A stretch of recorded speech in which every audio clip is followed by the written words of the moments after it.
C. Joseph Vijay எனும் நான்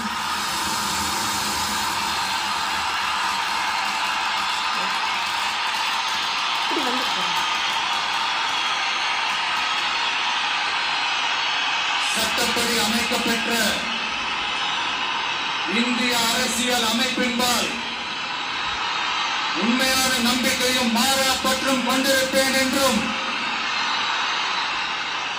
இந்திய நாட்டின் ஒப்பில்லாத முழு முதல் ஆட்சியையும் ஒருமையையும் நிலை நிறுத்துவேன் என்றும்